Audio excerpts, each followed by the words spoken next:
আর একদিন পরেই মর্ত ছেড়ে কৈলাসের স্বামীর ঘরে ফিরে যাবেন দুর্গতি নাশিনী দেবী দুর্গা। মহানবমীতে এই ভক্তদের মাঝে আনন্দের সাথে সাথে আছে বিষাদের সুর।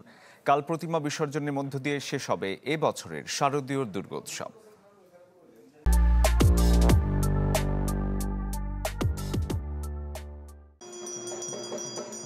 হিন্দু শাস্ত্রমতে অসুর বিনাশে বিজয়ের দিন দুর্গা নবমী।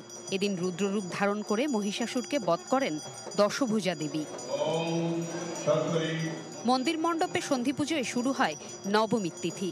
দেবীর চরণে পদ্মফুল নিবেদন করে বন্দনা হয় হিমালয় দুহিতার। ধর্ম অর্থ কাম মোক্ষ চতুর্বর্গ সেটা আজকে নবমীতে পূজা দিয়ে আমরা প্রার্থনা করেছি এবং সকলের মঙ্গলের জন্য কামনা করেছি। আমরা সারা পৃথিবীর মানুষের জন্য কামনা করেছি। মহাস্নান হয়েছে দেবীর এবং আমরা দেবীকে আমাদের যে বিহিত বিধান অনুযায়ী সে অনুযায়ী পূজা অর্চনা করেছি। বিহিত পূজায় আরতির পর অঞ্জলির পরশ নিতে ভিড় পড়ে যায় ভক্ত দর্শনার্থীদের।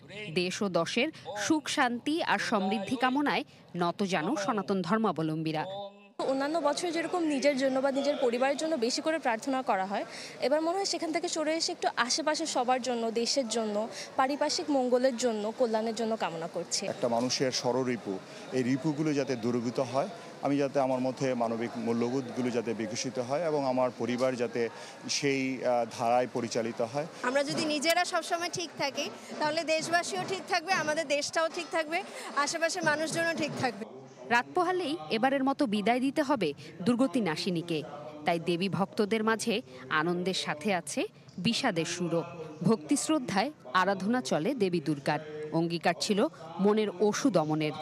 অঙ্গীকারটা এটাই যে আসলে নিজের ভ্যালিউজ, নিজের মূল্যবোধ নিয়ে যেতে এগিয়ে যেতে পারি এবং সাথে সাথে আসলে যত বেশি মানুষকে সাহায্য করা সম্ভব হয় সেটা যাতে করতে পারি। আমি চাই বিশ্বব্যাপী যুদ্ধ সংঘাত বন্ধ হয়ে যাক, পৃথিবীর সব মানুষ যেন শান্তিতে থাকে পারে, সমৃদ্ধ হয় যেন। নিজের যে ভুল কাজগুলো সেগুলোকে সঠিক পথ দেখানো, তারপর নিজেকে সংস্কার করা, যে এসব কাজ করা থেকে বিরত থাকা। বৃহস্পতিবার দর্পণ বিসর্জন ও ঢাক কাসরের বাদ্যে দেবীর ভক্তরা মাতবেন সিঁদুর খেলায়।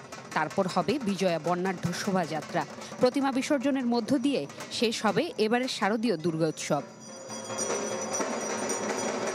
সনাতন শাস্ত্রমতে দোলাই দেবীর গমন ঘিরে শঙ্কা আছে, তবুও ভক্তদের প্রার্থনা অশুভের বিনাশে আগামী বছরও দুর্গোৎসব হবে শান্তি ও সম্প্রীতির আবহে। জোমাতুল বিদা, চ্যানেল 24, ঢাকা।